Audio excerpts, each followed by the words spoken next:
Karnataka BJP ಘಟಕದ ಅಧ್ಯಕ್ಷ ಸ್ಥಾನಕ್ಕೆ ವರಿಷ್ಠರು ಯಾರನ್ನ ಆಯ್ಕೆ ಮಾಡಬಹುದು ಎನ್ನುವ ಗೊಂದಲ ಇನ್ನೂ ಕೂಡ ಮುಂದುವರೆದಿದೆ.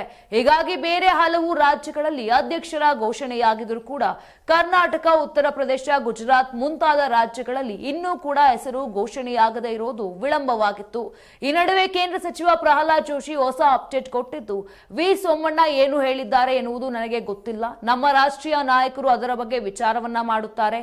ಈ ಬಾರಿ ನಾಮಿನೇಟ್ ಮಾಡಲ್ಲ, ಅವಿರೋಧವಾಗಿ ಈ ಬಾರಿ ಆಯ್ಕೆ ನಡೆಯಲಿದೆ. ಸೋಮಣ್ಣ ಆಗಲಿ ಅಥವಾ ವಿಜಯೇಂದ್ರ ಯಾರೇ ಆಗಲಿ ಅವರ ಬಗ್ಗೆ ರಾಷ್ಟ್ರೀಯ ನಾಯಕರು ತೀರ್ಮಾನ ಮಾಡ್ತಾರೆ ಅಂತ ಸ್ಪಷ್ಟಪಡಿಸಿದ್ರು. 84ರಿಂದ 50 kg ಬಂದೆ, ಆಮೇಲೂ ಸಣ್ಣಗೆ ಫಿಟ್ ಆಗಿದ್ದೀನಿ. ಅದಕ್ಕೆ ನಾನು ಯೂಸ್ ಮಾಡ್ತಾ ಇರೋದು ಜೀನಿ ಸ್ಲಿಮ್. ಸಣ್ಣ ಆಗಕ್ಕೆ ಜೀನಿ ಸ್ಲಿಮ್ ಯೂಸ್ ಮಾಡದೆ ಹೆಲ್ದಿನೂ ಅದೇ. ನೀವು ಸಣ್ಣ ಆಗ್ಬೇಕಾ, ಹೆಲ್ದಿ ಆಗ್ಬೇಕಾ? ಹಾಗಿದ್ರೆ ಜೀನಿ ಸ್ಲಿಮ್ ಯೂಸ್ ಮಾಡಿ. ಸಣ್ಣ ಆಗೋದಕ್ಕೆ ಯಾವುದೋ ಪ್ರಾಡಕ್ಟ್ ಹೇಳ್ತಾ ಇದ್ದಾಳೆ, ಏನಾದರೂ ಸೈಡ್ ಎಫೆಕ್ಟ್ಸ್ ಇದೆ ಅಂತ ಯೋಚನೆ ಮಾಡ್ತಾ ಇದ್ದೀರಾ? ಖಂಡಿತ ಇಲ್ಲ, ಯಾಕಂದ್ರೆ ಇದು ಕೆಮಿಕಲ್ ಫ್ರೀ. ಸಣ್ಣ ಆಗಬೇಕು ಅಂದರೆ ಜೀನಿ ಸ್ಲಿಮ್ ಯೂಸ್ ಮಾಡಿ. ಹೆಚ್ಚಿನ ಮಾಹಿತಿಗೆ ಕೆಳಗೆ ಡಿಸ್ಪ್ಲೇ ಆಗ್ತಿರೋ ನಂಬರ್ಗೆ ಕಾಲ್ ಮಾಡಿ.